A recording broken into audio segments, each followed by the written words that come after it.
Hey there everybody, Freddie here with Torito Designs, and today I'm going to show you an easy way to fix a pierced thread.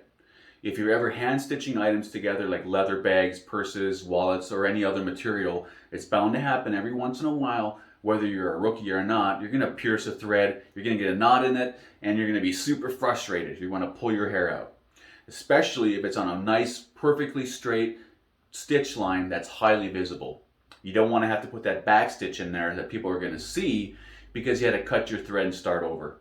Let's take you over to my work desk and I'll show you exactly what I'm talking about. All right, pierced threads.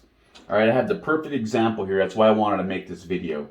I'm stitching together the top zipper for a duffel bag. It's a highly visible stitch that you're going to see more than anything else. You see here I got a nice clean stitch line all the way down so far on this zipper. All right, and the problem with a pierced thread, what that actually is when you punch your leather. I'm using a diamond shaped chisel for this stitch here, and it gives you a nice clean hole for your needle and thread to pass through, which eliminates the chances of getting a pierced thread a lot if you're careful.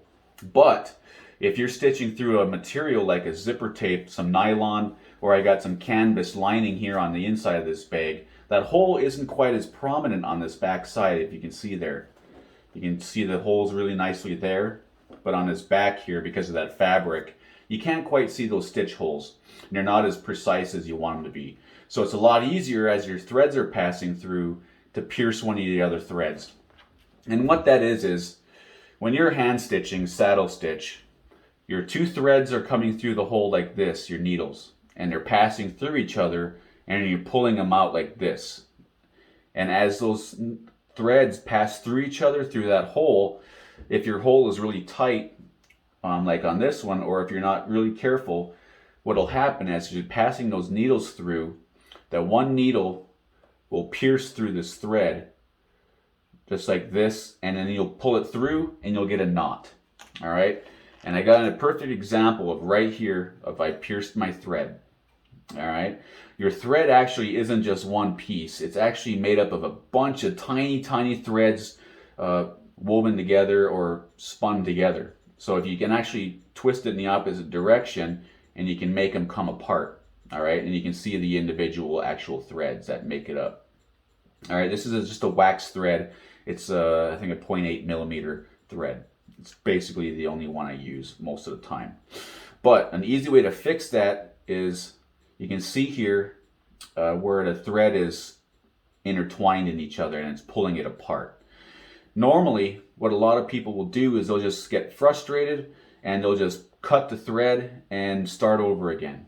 But you don't want to do that because this thread, this stitch line is super visible. And even though it's normal to have a back stitch when you're hand stitching, you don't want to have that back stitch in the middle of a perfectly clean stitch line like I got already here. All right, and to prevent that, what we're going to do, instead of cutting your thread and just starting over, all you got to do is just grab one of your threads.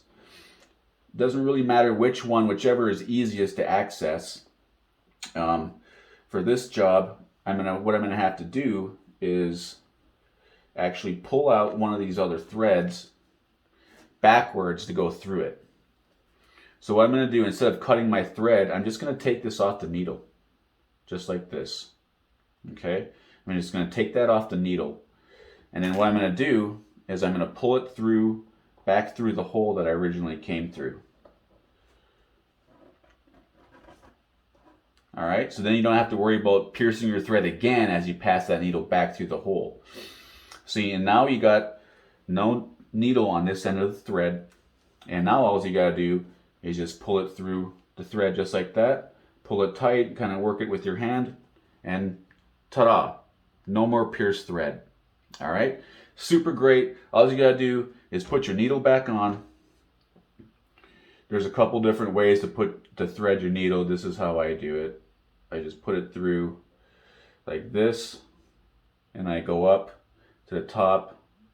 I'll separate those threads, and then I'll actually intentionally pierce my thread a couple times, and then bring it down, pull that tight, and just slide the knot over the needle. And now you're back in business, ready to go. And it took me 2 minutes to do that. You're not frustrated because you had to cut your thread. put that back stitch in there, like I said, and start over. Just keep on. Super easy way to fix that problem. Stand by for more videos. I'm going to be uploading some more tutorials on a more regular basis. But also, if you want any custom leather work done, just send me a DM on my Instagram or visit my TikTok or on my Etsy site. The links are all in my bio up at the top. So just check that out. If you want something custom made, just let me know and I'll be more than happy to accommodate you. Until next time, have a great day and keep on stitching.